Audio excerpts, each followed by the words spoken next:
जे एका सिनेमामध्ये मी आणि विक्रम गोखले सर काम करत होतो, खोपा त्याचं नाव. नगरमधल्या कुठल्या तरी एका खेड्यामध्ये शूटिंग चालू होतं आणि विक्रम सर म्हणाले, हा शेवटचा सीन काही मला आवडत नाही, तो लिखाणात काही चांगला नाही आणि थेट चांगला नाही. मी थोडा वेळ गेला आणि ते व्हॅनिटीत येऊन बसले 1 तास 2 तास. मी तत करतच त्यांना माझी आणि त्यांची पहिलीच तशी एकत्र काम करायची वेळ होती ना, माझी त्यांच्याबरोबर काम करायची. मी म्हटलं, विक्रम सर तुमची हरकत नसेल तर मी थोडंसं लिहू का, ह्याच्यात बदल करू का? तुला ते जमेल का?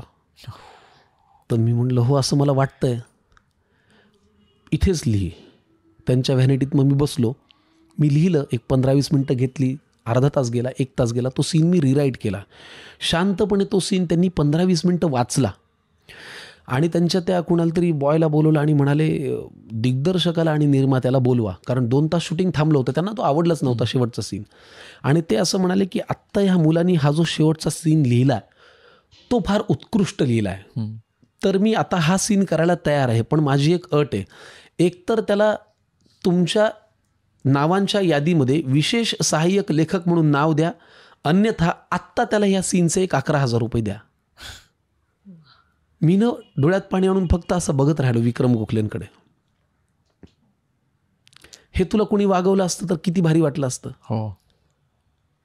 ह्याच्याने ना तुम्ही तुमच्या पुढच्या पिढीला येताना कसं वागवणार आहात हे ठरतं आणि ते ठरणं फार महत्त्वाचं आहे. आणि ते तुम्हाला कोणीतरी तसं वागवल्यामुळे तुम्ही तसं वागता पुढे.